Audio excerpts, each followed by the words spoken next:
Muy bien, ahora vamos a continuar con la parte 2 de la parte 1 de las normatividades de seguridad.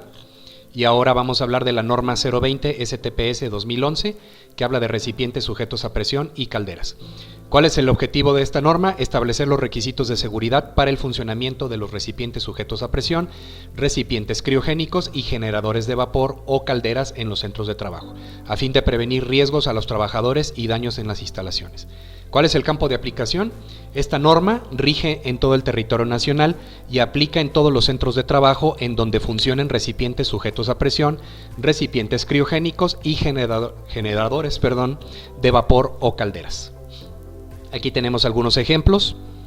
Este es un tanque de un compresor, es una caldera y recipientes criogénicos. Bien, ¿cuáles son las obligaciones del patrón? Establecer y clasificar los equipos instalados, contar con un listado actualizado de los equipos que se encuentren instalados, disponer de un expediente por cada equipo que esté instalado, elaborar y aplicar programas específicos de revisión y calibración a los instrumentos de control y dispositivos de relevo de presión de los equipos, elaborar y aplicar programas de revisión y mantenimiento de los equipos, contar con procedimientos de operación, revisión y mantenimiento, y cumplir con las condiciones de seguridad de los equipos. ¿Cuáles son las obligaciones del patrón? Continuamos con esta parte de las obligaciones del patrón. Determinar y practicar pruebas de presión o exámenes no destructivos. Asegurar que los dispositivos de relevo de presión de los equipos se encuentren en condiciones de funcionamiento. Contar con un plan de atención a emergencias. Dar aviso a la Secretaría de los equipos que funcionen en su centro de trabajo.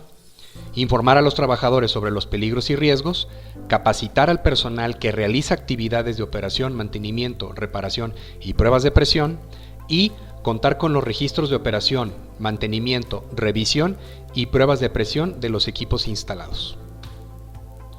Y ahora sí, pasamos a las obligaciones de los trabajadores. Revisar el estado de los equipos antes de operarlos. Operar, revisar y proporcionar el mantenimiento a los equipos de acuerdo a los procedimientos de seguridad. Informar al patrón y a la Comisión de Seguridad e Higiene sobre las anomalías y condiciones inseguras en el funcionamiento de los equipos. Informar sobre las condiciones de riesgo inminente que detecten en el funcionamiento de los equipos. Y participar en la capacitación y adiestramiento que proporcione el patrón. ¿Cuáles son los recipientes que entran dentro de la norma? Aquí tenemos tanques de almacenamiento de aire de un compresor, un tanque pulmón, esos son recipientes a presión normales. También lo que son los generadores de vapor o las calderas entran como recipientes sujetos a presión. Recipientes criogénicos también estarían dentro de esta clasificación. Y muy importante aclarar, los que no son considerados por esta norma como recipientes sujetos a presión son los tanques, ya sean de gas, de acetileno, de oxígeno, hidrógeno, todos esos cilindros que son móviles o los tanques de gas no entran como recipientes sujetos a presión. Si tenemos un tanque estacionario de gas, este sí sería un recipiente a presión, sin embargo es considerado por otra norma que no son de la Secretaría del Trabajo. Entonces, tanques y cilindros móviles no son recipientes a presión. Si tenemos un compresor portátil con su tanque de almacenamiento, este compresor, siendo portátil, siendo móvil, tampoco entraría dentro de la definición de un recipiente sujeto a presión. Bien, hablemos ahora de las categorías de los recipientes sujetos a presión. Hay 3 categorías. La categoría 1 es cuando un recipiente a presión tiene agua, aire o un fluido no peligroso. Su presión de trabajo es menor a 490.33 kilopascal y el volumen de almacenamiento es menor a 0.5 metros cúbicos. Puede ser aire, puede ser gas o cualquier otro fluido. La categoría 2 es igual agua, aire o un fluido no peligroso. Su presión de trabajo es menor o igual a 490.33 o cuando la presión es mayor a 490.33 y menor a 784.53 kilopascal. Y cuando el volumen es menor o igual a 1 metro cúbico. Ahí sería un categoría 2. También entra en la categoría 2 cuando cualquier recipiente a presión contiene algún fluido peligroso, su presión es menor o igual a 686.47 kilopascal y el volumen es menor o igual a 1 metro cúbico. Ahí también entraría en la categoría 2. Y el categoría 3 es el recipiente que lleva aire, agua o un fluido no peligroso con una presión entre 490.33 y 784.53 kilopascal y un volumen mayor a 1 metro cúbico. Agua, aire, fluido peligroso mayor a 784.53, cualquier volumen. O cuando llevan fluidos peligrosos, una presión menor o igual a 686.47 o mayor a 686.47 kilopascal, con un volumen mayor a 1 metro cúbico o cualquier volumen. En ese caso entran en categoría 3. Los categoría 3 requieren de un permiso, requieren ser registrados ante la Secretaría del Trabajo. Los categoría 1 y 2 no requieren de ningún permiso. Lo único que requieren es que tengamos el expediente con la información de esos recipientes, que incluye un dibujo o un plano del recipiente a presión, sus presiones de trabajo, los dispositivos de seguridad que tiene, incluyendo las válvulas de alivio, etcétera, etcétera. Pero esto, los categoría 1 y 2, no es necesario presentarlos ante la Secretaría del Trabajo. Pero el categoría 3 sí tiene que presentarse y se tiene que registrar ante la Secretaría del Trabajo. En este caso, estos recipientes necesitan tener un permiso que va a ser válido por 10 años si el recipiente es nuevo o por 5 años si se trata de un recipiente usado. Y esto es para los recipientes a presión ordinarios. Tenemos más tipos de recipientes a presión, vamos a verlos a continuación. También tenemos las calderas. Las calderas nada más pueden entrar en categoría 2 o categoría 3. Si su presión de trabajo es menor o igual a 490.33 kilopascales y una capacidad térmica menor o igual a 1674.72 megajoule hora, es un categoría 2. Y el categoría 3 sería una presión de trabajo menor o igual a 490.33 kilopascales y su capacidad térmica mayor a 1674.72 megajoule hora o mayor a 490.33 kilopascales de presión de trabajo y capacidad térmica de cualquier capacidad. En ese caso sería un categoría 3 y sucede exactamente lo mismo que el caso anterior. Los categoría 3 también tienen que estar registrados y autorizados ante la Secretaría del Trabajo. Se tiene que hacer igual el registro, esto se tiene que hacer con una unidad de verificación autorizada, ¿sí? Y por último, los recipientes criogénicos. También solo existen dos categorías, la 2 y la 3. Cuando el recipiente criogénico su volumen es menor o igual a 1 metro cúbico, es un categoría 2. Y es un categoría 3 cuando su volumen es mayor a 1 metro cúbico. En ese caso, el categoría 3 también requiere de un registro y de una autorización ante la Secretaría del Trabajo. Para hacer este registro tenemos que usar una unidad de verificación que esté aprobada para poder hacer este registro ante la autoridad. Bien, vamos a pasar a la siguiente norma, que sería la norma 22 de electricidad estática. Muy bien, toca el turno ahora de hablar de la norma 022 STPS 2015, que habla de la electricidad estática en los centros de trabajo. El objetivo pues, es establecer las condiciones de seguridad en los centros de trabajo para prevenir los riesgos por electricidad estática, así como por descargas eléctricas atmosféricas. El campo de aplicación, esta norma rige en todo el territorio nacional y aplica en las áreas de los centros de trabajo donde se almacenen, manejen o transporten sustancias inflamables o explosivas, o en aquellas en las que por la naturaleza de sus procesos, materiales o equipos sean capaces de almacenar o generar cargas eléctricas estáticas. Como podemos ver, algunos procesos, por su naturaleza, generan la acumulación de estática. ¿Cuál es el problema con la estática? El problema es que en algunos tipos de giros, en algunos procesos industriales, donde existe el riesgo de que se puedan prender materiales combustibles, la acumulación de estática pudiera ocasionar una chispa y por lo tanto un incendio por la ignición de materiales combustibles. Una planta de plásticos tiene, por ejemplo, una tubería por donde está fluyendo pellets de polietileno, y estos generan carga estática. Esta carga estática, si no se disipa y se conecta hacia tierra, puede generar una chispa, y esta chispa puede encender el material, el cual está pulverizado y es más fácil que se pueda encender. todos los materiales combustibles hechos polvo pudieran encenderse con mayor facilidad. Entonces, por eso es importante esta norma. ¿Cuáles son las obligaciones del patrón? Establecer las condiciones de seguridad para controlar la generación y o acumulación de las cargas eléctricas estáticas, instalar un sistema de protección contra descargas eléctricas atmosféricas, medir la resistencia a tierra de la red de puesta a tierra, informar a todos los trabajadores sobre los riesgos de la electricidad estática y la manera de evitarlos, y capacitar y adiestrar a los trabajadores sobre las técnicas para descargar o evitar la generación y acumulación de electricidad estática. Las obligaciones de los trabajadores: observar las medidas de seguridad para la prevención de riesgos por generación y acumulación de electricidad estática, participar en la capacitación y adiestramiento que el patrón les proporcione y notificar sobre cualquier situación anormal que detecten en los sistemas de puesta a tierra y sistemas de protección contra descargas eléctricas atmosféricas. Bien, esta norma nos habla de los sistemas de puestas a tierra para descargas de materiales inflamables o combustibles. Como comentaba hace rato, existen algunos procesos en donde la generación de chispas de una manera espontánea pudieran ocasionar la ignición de materiales combustibles o en este caso de materiales que pueden ser altamente inflamables, y esto pudiera ocasionar pues un incendio muy grave. Entonces es importante manejar sistemas de conexión a tierra para los procesos donde hay materiales inflamables. Hay empresas electrónicas en donde la acumulación de estática pudieran causar un daño a los componentes electrónicos que fabrican, y entonces se requiere de no le vamos a llamar exactamente equipo de protección, pero es más bien un sistema personal para mantener a la gente conectada a tierra en todo momento y evitar que en su cuerpo se estén acumulando cargas estáticas, las cuales al momento de tocar componentes electrónicos pudieran llegar a estropearlos completamente.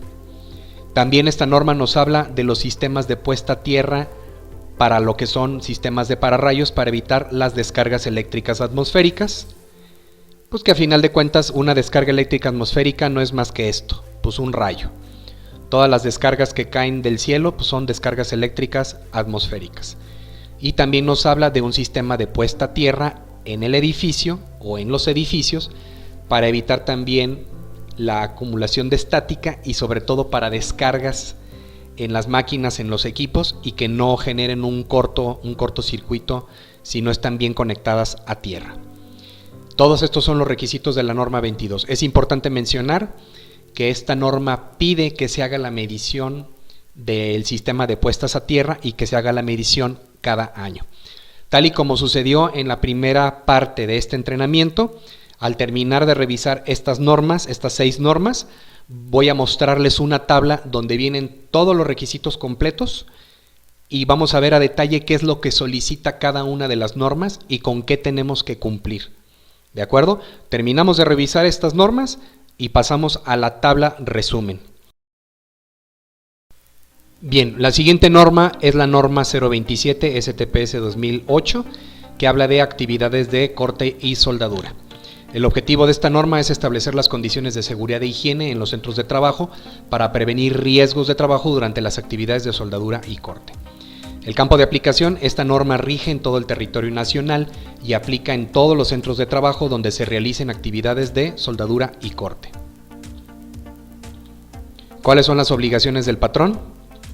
Contar con el análisis de riesgos potenciales para las actividades de soldadura y corte que se desarrollen en el centro de trabajo.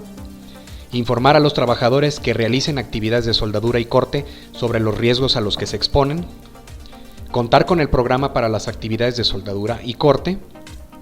Contar con los procedimientos de seguridad para actividades de soldadura y corte. Y capacitar y adiestrar a los trabajadores que desarrollen actividades de soldadura y corte. Seguimos con las obligaciones del patrón. Autorizar por escrito a los trabajadores que realicen actividades de soldadura y corte en las áreas de riesgo. Contar con un procedimiento de rescate para alturas, sótanos, subterráneos, espacios confinados o en sitios con atmósferas peligrosas o explosivas. Proporcionar a los trabajadores el equipo de protección personal. Someter a exámenes médicos específicos a los trabajadores que realicen actividades de soldadura y corte. Y contar con un botiquín de primeros auxilios en las áreas donde se desarrollen actividades de soldadura y corte. Ahora vámonos a las obligaciones de los trabajadores. Participar en la capacitación proporcionada por el patrón. Desarrollar sus actividades de acuerdo a los procedimientos contenidos en el programa específico de seguridad e higiene. Utilizar el equipo de protección personal aplicable. Realizar las actividades de soldadura y corte solo si se cuenta con capacitación. Y someterse a los exámenes médicos específicos que el patrón indique. Y bien, ¿qué es lo que cubre específicamente esta norma o de qué habla esta norma? Pues bueno, nos habla de los equipos de oxicorte, que normalmente pues es el tanque de acetileno con oxígeno.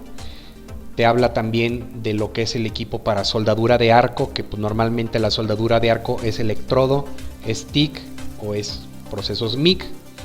También nos habla de lo que es el equipo de protección personal para el personal que está realizando las actividades de corte y soldadura, y también nos habla de contar con sistemas de extracción y ventilación forzada para aquellos procesos en los que se utiliza de forma continua soldadura y pues que el personal no debe estar expuesto a estos humos de la soldadura.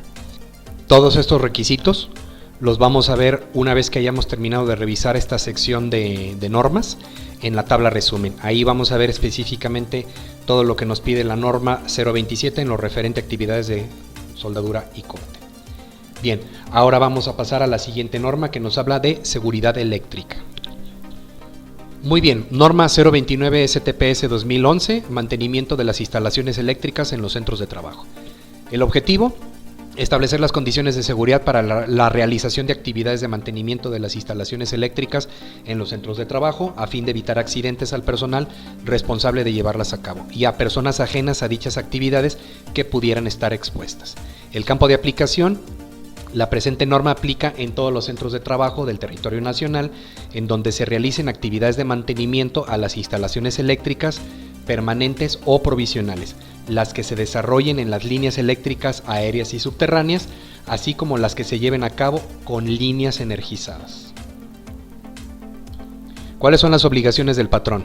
Contar con un plan de trabajo para los trabajadores que realizan actividades de mantenimiento eléctrico, contar con un diagrama unifilar y actualizado y el cuadro general de cargas instaladas por circuito, contar con los procedimientos de seguridad para las actividades de mantenimiento de las instalaciones eléctricas, realizar las actividades de mantenimiento de las instalaciones eléctricas solo con personal capacitado, proporcionar el equipo de protección personal de acuerdo a los riesgos eléctricos y elaborar y dar seguimiento a un programa de revisión y conservación del equipo de trabajo. Seguimos con las obligaciones del patrón: contar con procedimientos de revisión, conservación, almacenamiento y reemplazo del equipo de trabajo, maquinaria y herramientas, cumplir con las medidas y condiciones de seguridad, autorizar por escrito a los trabajadores capacitados para realizar las actividades de mantenimiento eléctrico, informar sobre los riesgos a los que están expuestos, contar con un plan de respuesta a emergencias, contar con un botiquín para primeros auxilios, capacitar a los trabajadores, supervisar a los contratistas y contar con registros de mantenimiento de las instalaciones eléctricas. Ahora las obligaciones de los trabajadores: revisar antes del inicio de actividades que el equipo, maquinaria, herramientas e implementos de protección se encuentren en condiciones de operación seguras, cumplir con los procedimientos de seguridad establecidos para realizar sus actividades, participar en las capacitaciones, utilizar el equipo de protección personal proporcionado según los riesgos eléctricos, abstenerse de realizar actividades que puedan tener consecuencias fatales, avisar por escrito al patrón sobre los incidentes y accidentes que ocurran y seguir las instrucciones de respuesta a emergencias. Y pues bueno, en general esta norma nos habla de los trabajos que se realizan con todos los típicos equipos eléctricos. Esto incluye interruptores que pueden ser termomagnéticos o pueden ser también los interruptores de fusible, que esos bueno ya casi no se utilizan. Trabajos que se realizan en los centros de control de motores, en los CCMs, tableros de control, subestación eléctrica, centros de carga y entre otros tipos de equipos eléctricos. Los requisitos completos los vamos a revisar en la tabla resumen. Bien, vamos a pasar ahora a la siguiente norma, que sería la norma 033, que nos habla de trabajos en espacios confinados. Ok, muy bien, seguimos con la norma 033 STPS 2015, que habla de las condiciones de seguridad para realizar trabajos en espacios confinados. El objetivo es establecer las condiciones de seguridad para proteger la integridad física y la vida de los trabajadores que realizan trabajos en espacios confinados, así como prevenir alteraciones a su salud. Campo de aplicación: la presente norma oficial mexicana rige en todo el territorio nacional y aplica en todos los centros de trabajo donde se realicen trabajos en espacios confinados. ¿Cuáles son las obligaciones del patrón? Identificar los espacios confinados en donde se requiere el acceso del trabajador para realizar actividades, clasificar los espacios confinados y contar con un análisis de riesgos previo al acceso a los trabajadores, contar con procedimientos de seguridad para las actividades a desarrollar, disponer de un plan de trabajo específico para realizar trabajos en espacios confinados y expedir autorización por escrito a los trabajadores para la realización de trabajos en espacios confinados. Seguimos con las obligaciones del patrón: adoptar las medidas de seguridad para realizar trabajos en espacios confinados, designar a un responsable de los trabajos en espacios confinados, proporcionar a los trabajadores el equipo de protección personal requerido con base en la clasificación del espacio confinado, disponer de un plan de atención a emergencias, proporcionar capacitación a los trabajadores que realizan actividades en espacios confinados y llevar los registros del personal autorizado para el desarrollo de los trabajos en espacios confinados. Las obligaciones de los trabajadores: dar aviso de inmediato sobre las condiciones inseguras que detecten durante el desarrollo de sus actividades, utilizar y conservar en buen estado el equipo de protección personal proporcionado, realizar pruebas de ajuste cuando se utilicen como equipo de protección personal o respiradores con línea de suministro de aire o equipo de respiración autónomo. Conducirse de manera segura durante el desarrollo de sus trabajos para evitar riesgos. Participar en las capacitaciones aplicables e informar sobre las afectaciones a su salud o sus posibles limitaciones para la realización de sus actividades en un espacio confinado. Y pues bueno, ejemplos de espacios confinados serían todos los siguientes: un tanque de almacenamiento es un espacio confinado, el interior de una caldera, el interior de un tanque silo, el interior de una cisterna y hasta de tanques reactores.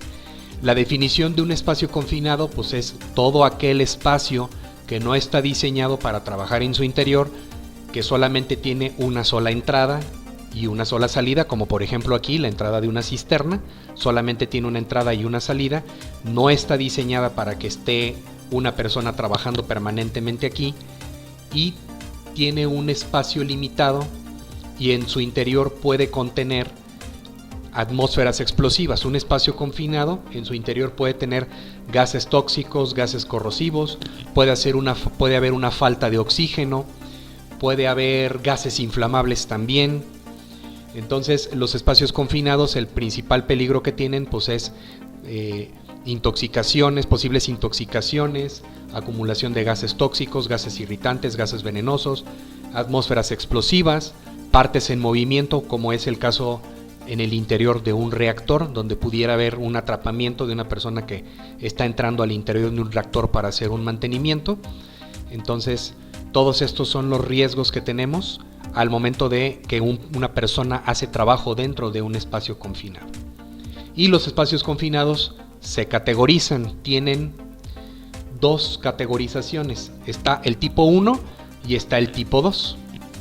Por ejemplo, el espacio confinado que tiene un riesgo potencial a la salud mínimo, que tiene una concentración de oxígeno entre 19.5 y 23.5, que tiene un bajo nivel de concentración de gases inflamables, es decir, menor al 10% del límite inferior de inflamabilidad o de explosividad, y no contiene ningún químico o no tiene alguna sustancia que pueda ser dañina para la salud, se convierte en un espacio confinado tipo 1. Y también está el espacio confinado tipo 2, que es aquel que tiene un riesgo grave o inminente a la salud de los trabajadores, que tiene una concentración de oxígeno menor al 19.5 o mayor al 23.5, que tiene características de inflamabilidad mayores o iguales que el 10% de límite inferior de inflamabilidad, o que tiene una presencia de gases tóxicos dañinos a la salud mayor al 0.5 del valor límite de exposición. En ese caso, ese espacio confinado va a ser un tipo 2. Los espacios confinados de tipo 2 requieren de un permiso por escrito. Este permiso por escrito es un análisis de riesgo, el cual nos va a permitir identificar todos los peligros que están presentes en el espacio confinado, y dependiendo de los riesgos que estén presentes, se puede autorizar o negar la entrada para trabajar en ese espacio confinado. Entonces, pues nuevamente los tipo 1 no requieren de un permiso, pero los espacios confinados tipo 2 sí requieren de una autorización. Y bien, por último, para ver los criterios de decisión sobre si un espacio confinado requiere de autorización o no, o también para determinar si un espacio entra en la categoría de espacio confinado, es el siguiente. Vamos a revisar ese criterio. Primero, tenemos un espacio, como puede ser la entrada, como vimos en la imagen anterior. Vamos a ponerla de nuevo. Vamos a suponer la entrada a una cisterna, como esta que estamos viendo en la imagen. Esta cisterna tiene una entrada lo suficientemente grande como para entrar. Tiene una sola entrada o una sola salida, y no está diseñado para que una persona esté permanentemente trabajando dentro de ese lugar. Si la respuesta es sí, es un espacio confinado. El interior de una cisterna definitivamente sí entra en esta categoría. Si no entrara en esta categoría, aquí se termina el cuadro de decisión y simplemente decimos que no es un espacio confinado. Pero como dijimos que la entrada a una cisterna, que es lo suficientemente profunda para que una persona quepa de cuerpo completo, pues decimos que sí es un espacio confinado. Y ahora nos preguntamos, ya sabemos que es un espacio confinado. ¿Tiene una atmósfera peligrosa? Es decir, contiene gases tóxicos, irritantes, inflamables, o tiene bajo nivel de oxígeno o demasiado alto. Si la respuesta es sí, es un espacio confinado que requiere permiso. O si este espacio confinado no tiene atmósfera peligrosa, pero sí tiene peligros de atrapamiento, como por ejemplo lo que vimos aquí en un reactor, vamos a decir que este reactor en el interior tiene aspas. Esas aspas en cualquier momento se pueden poner en movimiento. Entonces ahí existe un riesgo de atrapamiento. Si es la respuesta sí, entonces es un espacio confinado que requiere permiso. Vamos a decir que no es atmósfera peligrosa, no hay peligro de atrapamiento, pero sí tiene una configuración peligrosa. A lo mejor hay cables de alta tensión, o hay electricidad, o hay algo que pueda hacer que la persona se quede atorada en el interior. Entonces, si se cumple esa condición, decimos que es un espacio confinado que requiere de un permiso. O existe cualquier otro peligro que estemos reconociendo dentro del interior de ese espacio confinado, decimos que es un espacio confinado que requiere permiso. Si no se cumple con ninguno de estos criterios, entonces sí es un espacio confinado, pero es un espacio confinado que no requiere de permiso. Muy bien, listo. Ahora sí vamos a pasar a la siguiente norma, que sería la norma 034, que habla de condiciones de trabajo para personas con discapacidad. Muy bien, esta es la última norma que vamos a revisar de este bloque.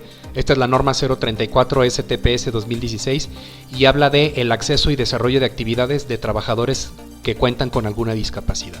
¿Cuál es el objetivo? Establecer las condiciones de seguridad para proteger la integridad física y la salud de los trabajadores con discapacidad en los centros de trabajo, así como para el acceso y desarrollo de sus actividades.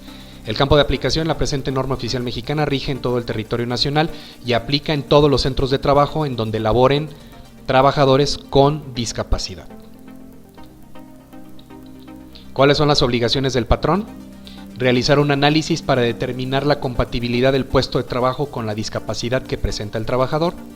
Contar en los centros de trabajo con instalaciones que permitan la accesibilidad de trabajadores con discapacidad al centro de trabajo. Contar con un programa de seguridad y salud para prevenir riesgos a los trabajadores con discapacidad. Contar con un plan de atención a emergencias. Y capacitar a los trabajadores con discapacidad para su desarrollo en el puesto de trabajo y actuación en caso de emergencias.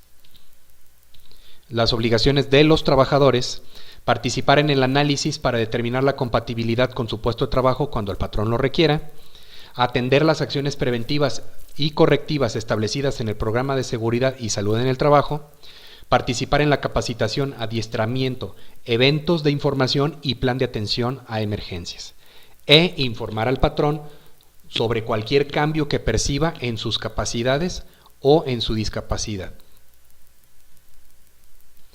Y pues bueno, esta norma nos dice que los patrones que decidan contratar a gente con discapacidad tienen la responsabilidad de adecuar las estaciones de trabajo para que estas personas con discapacidad puedan trabajar ahí. Ojo con esto, esta norma únicamente aplica para empresas que han decidido contratar a personal con discapacidad. Hay otra norma que no es de la Secretaría del Trabajo que nos pide y nos da una serie de requisitos en las instalaciones en los edificios para dar acceso fácil a las personas que cuentan con discapacidad, y esto incluye los estacionamientos para personas con discapacidad, incluye rampas de acceso e incluye señalética también para personal con discapacidad. Pero específicamente esta norma, adicional a las instalaciones que estén adecuadas para el personal con discapacidad, también nos pide que las áreas de trabajo estén acondicionadas para que el personal con discapacidad pueda trabajar en ellas. Y esto sí es responsabilidad del patrón, ¿sí? Únicamente aplica si se decide contratar a personal con discapacidad. Si no, únicamente las instalaciones adecuadas para personal con discapacidad. Muy bien. Con esto hemos terminado este bloque. Ahora vámonos a la tabla resumen, donde vamos a revisar los requisitos de seguridad particulares para cada una de las normas que acabamos de revisar. Muy bien, ahora vamos a revisar la tabla resumen, que es el resumen de todas las 6 normas que acabamos de revisar, y vamos a ver específicamente para cada norma cuáles son los requisitos que nos están solicitando. Entonces, bueno, empezamos con la norma 020, que es la de recipientes sujetos a presión. Aquí en recorridos de verificación, ¿qué nos pide? Nos pide hacer una identificación visual de los recipientes sujetos a presión. Todos deben tener una identificación numérica o una etiqueta. Revisión visual de válvulas de alivio, de purgas y de tuberías. Número de registro ante la Secretaría del Trabajo por cada recipiente sujeto a presión. Esto ya habíamos explicado que aplica únicamente para los recipientes que son categoría 3. Ya vimos cuáles son los recipientes que entran en la categoría 3. Bien, evaluación de cumplimiento. Aquí no nos piden hacer una evaluación del cumplimiento. El análisis de riesgo, pues bueno, nos están pidiendo tener el expediente de cada recipiente sujeto a presión que sean categorías 1 y 2. Y esto tenemos la opción de hacerlo con una unidad de verificación, pero no es totalmente necesario. También lo podemos hacer de forma interna. Por ejemplo, el equipo de mantenimiento puede darnos toda la información acerca de los recipientes a presión que se encuentran en planta, que sean categorías 1 y 2, los planos o los dibujos, las capacidades que tienen de operación, la presión de trabajo de cada recipiente, así como las válvulas de alivio y otros dispositivos de seguridad que tengan. Dictámenes, nos piden el dictamen y el registro del recipiente sujeto a presión ante la Secretaría del Trabajo, pero solamente aplica para los que son de categoría 3. Tiene que hacerse por una unidad de verificación acreditada. Y recordemos que los recipientes a presión, una vez que se registran ante la Secretaría del Trabajo, tienen un permiso con una vigencia de 10 años cuando son equipos nuevos y por 5 años cuando son equipos usados. Bien, ¿qué programas o qué procedimientos aplican? Aplica un procedimiento específico de revisión y mantenimiento para los equipos clasificados en las categorías 2 y 3 y los procedimientos de operación, revisión y mantenimiento de todos los recipientes sujetos a presión. Aplica capacitación, sí, pero es únicamente para el personal que trabaja o que maneja los recipientes sujetos a presión. Equipo de protección, menciona el equipo de protección que se requiere o que pueda estar relacionado con los recipientes a presión, y vigilancia a la salud no nos solicita nada relacionado a la vigilancia a la salud. Bien, ahora hablando de la norma 022, que es la de electricidad estática. En los recorridos, en las verificaciones nos pide que chequemos que existan las conexiones a tierra, lo que son las tierras físicas, conexiones de pararrayos y los electrodos del sistema de puesta a tierras, así como protecciones contra descargas eléctricas atmosféricas. Evaluación de cumplimiento, sí, nos pide que revisemos la evaluación del cumplimiento con todos los requisitos de la norma y que lo revisemos cada año. Esto lo puede hacer una unidad de verificación, esto es opcional, lo podemos hacer también internamente sin ningún problema. Y recordemos que los requisitos para saber si estamos cumpliendo con todo lo que está solicitando la norma, lo revisamos en el mismo contenido de la norma, en la sección que se llama evaluación del cumplimiento. Análisis de riesgo no nos está pidiendo nada. En la parte de dictámenes nos pide que se haga una medición de la resistencia a tierra de lo que es la red de puesta a tierra, y esto tiene que ser con un laboratorio de pruebas y tiene que hacerse de manera anual. En programas o procedimientos nos está pidiendo un programa de seguridad para controlar la generación o acumulación de las cargas eléctricas estáticas en las áreas del centro de trabajo. En lo referente a capacitación, pues nos pide una capacitación para el personal en lo referente a los procesos que puedan acumular electricidad estática. El equipo de protección personal, el equipo que sea relacionado con la norma 022 y vigilancia a la salud no pide nada. Ahora si nos vamos a la norma 027 que habla de trabajos con calor, los requisitos que están solicitando de las verificaciones, pues que tengamos extintores portátiles, que se tengan casetas de soldar o que se tengan mamparas, sistema de fijación para sujetar los cilindros, en el caso de que se tenga un sistema por ejemplo de oxicorte y donde se usen cilindros que tengan gases combustibles, tienen que estar fijos. El uso de reguladores, válvulas, mangueras y arrestaflamas, hablando de los mismos equipos de oxicorte. Condiciones seguras en los equipos de soldadura de arco, ya sea de plasma, MIG o TIC.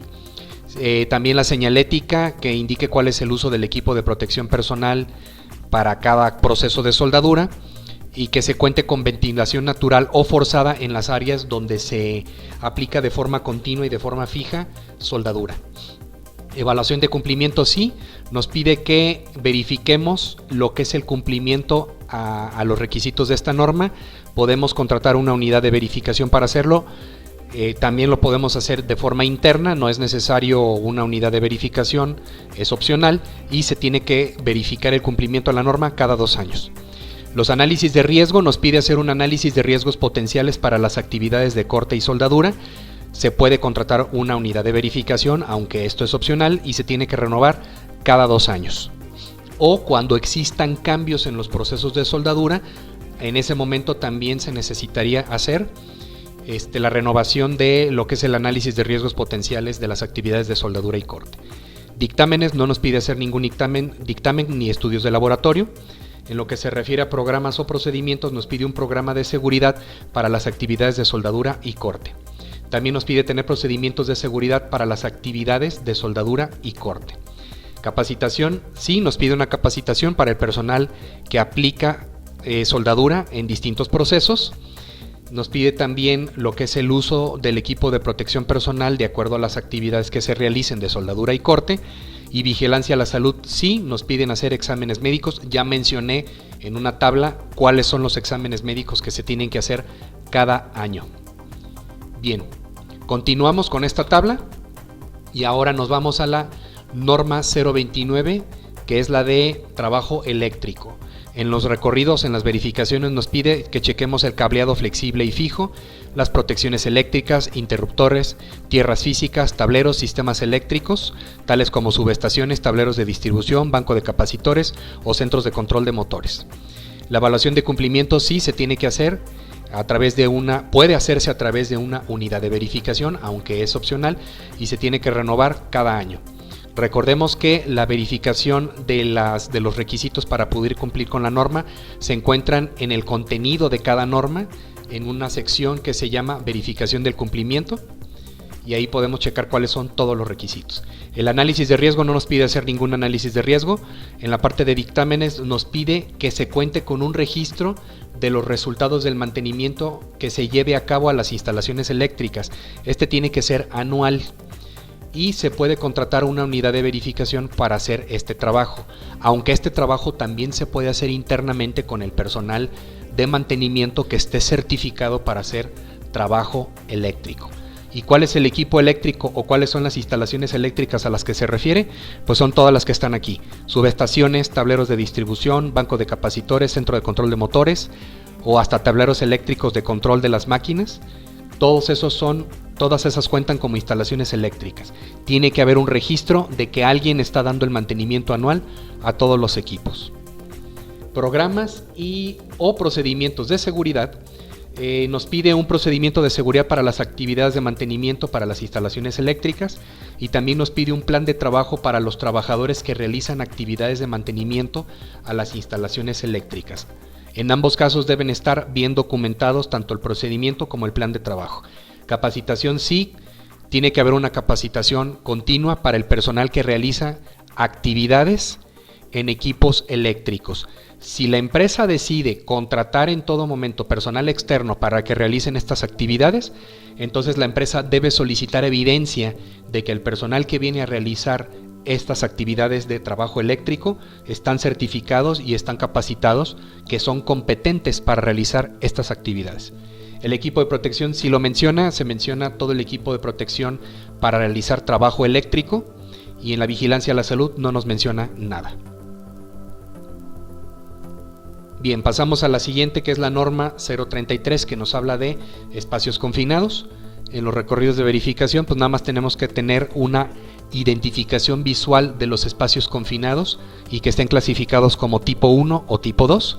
En la evaluación de cumplimiento sí nos solicita que se haga una evaluación del cumplimiento de todos los requisitos de la norma. Podemos contratar, tenemos la opción de contratar a una unidad de verificación para hacer esta verificación, y esto se haría todos los años.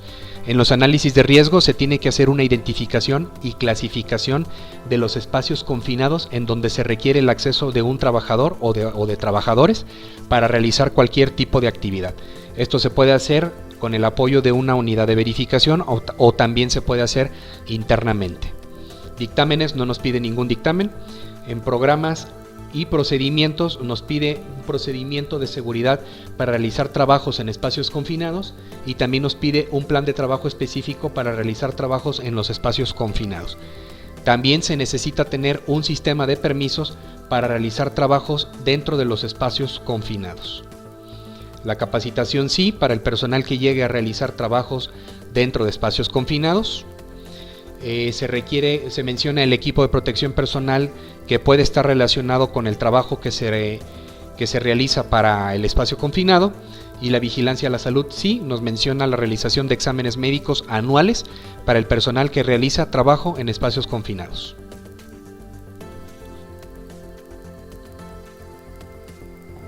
Y bien, por último, lo que es la norma 034, que nos habla de condiciones de trabajo para personal que tiene discapacidad.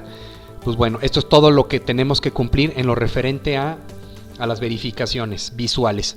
Tener toda la señalización visual, auditiva y táctil de acuerdo a los tipos de discapacidad que tengamos en la planta.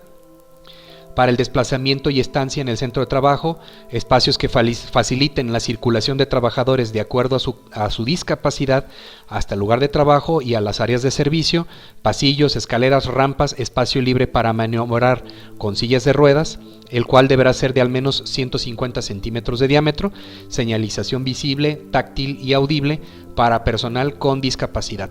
Es decir, todo esto se refiere a las instalaciones físicas en el centro de trabajo para el personal que está trabajando dentro de planta y que cuentan con algún tipo de discapacidad.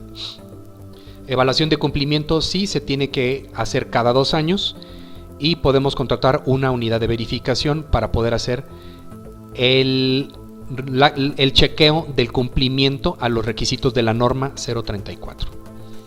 Análisis de riesgo, se tiene que hacer un análisis para determinar la compatibilidad del puesto de trabajo con la discapacidad que presenta el trabajador. Se puede hacer con apoyo de una unidad de verificación o también se puede hacer con recursos internos. Dictámenes, no nos pide ningún tipo de dictamen. En los programas y procedimientos nos pide un plan de acciones preventivas y correctivas para prevenir riesgos a los trabajadores con discapacidad, considerando además cada puesto de trabajo y sus lugares en donde se encuentran instaladas estas personas con discapacidad. Capacitación sí, para todo el personal de planta, sobre el personal que se encuentra en planta y que tienen discapacidad, para que exista una perfecta compatibilidad entre todos los empleados de la planta o de la organización. Bien, equipo de protección, aquí no nos menciona nada sobre equipo de protección, y vigilancia a la salud tampoco nos menciona nada. Y bien, con esto hemos terminado la revisión de lo que son la tabla resumen, y con esto también hemos concluido la primera parte de este entrenamiento en lo referente a las normas de seguridad. Muy bien, ahora que ya terminamos la segunda parte de este entrenamiento en lo referente a normatividad de seguridad, vamos a hacer más preguntas de repaso. ¿De acuerdo? La mecánica es la misma. Vamos a ver las preguntas. Y la primera pregunta nos dice: únicamente los recipientes sujetos a presión que son categoría 3 requieren registrarse ante la STPS. ¿Esto es verdadero o falso? ¿Damos tiempo? La respuesta es verdadero. Recordemos que hay categoría 1, 2 y 3. Únicamente los recipientes categoría 3 son los que requieren estar registrados ante la STPS. Los recipientes que son categorías 1 y 2, basta con que tengamos su expediente, con que tengamos la documentación desde los planos, las capacidades de cada recipiente, las presiones de trabajo, las válvulas de alivio y dispositivos de seguridad que tienen, pero únicamente es tener el expediente con la documentación. Pero si son categoría 3, se tienen que registrar ante la Secretaría del Trabajo. Muy bien, siguiente pregunta. La medición del sistema de puesta a tierra deberá realizarse anualmente. ¿Qué creen? ¿Verdadero o falso? La respuesta es verdadero. Los sistemas de puesta a tierra sí se tienen que verificar anualmente y tiene que ser con un laboratorio de pruebas acreditado. Bien, ¿cuál es la norma que habla sobre los requisitos de seguridad para los trabajos en espacios confinados? ¿Norma 29, norma 027 o la norma 033? Respuesta correcta es norma 033. Muy bien. Siguiente pregunta. Las máquinas de soldar fijas no entran en el alcance de la norma 027. ¿Esto será verdadero o será falso? ¿Qué creen? ¿Cuál es la respuesta correcta? Falso. Las máquinas de soldar, estén fijas o sean móviles, tienen que estar enlistadas de acuerdo a los requisitos que nos está pidiendo la norma 027. No importa si es una máquina de soldar fija, tiene que estar en el análisis de riesgos de las actividades de corte y soldadura. Y la última pregunta de esta sección: los requisitos de seguridad para los trabajos eléctricos mencionados en la norma 029 no aplican para contratistas y personal externo. ¿Será verdadero o será falso? Y aquí la respuesta es completa y totalmente falso. Los requisitos de seguridad, y no solamente para la norma 29 que nos habla de trabajos eléctricos, sino toda la normatividad, los requisitos de seguridad que se piden no solamente se deben cumplir por empleados de la planta, obviamente también se deben cumplir por contratistas, subcontratistas, proveedores y otro personal externo. Entonces siempre todos los requisitos de seguridad tanto aplican para planta como también personal externo. Hasta el momento espero que este curso esté cubriendo todas las expectativas. Gracias y continuamos.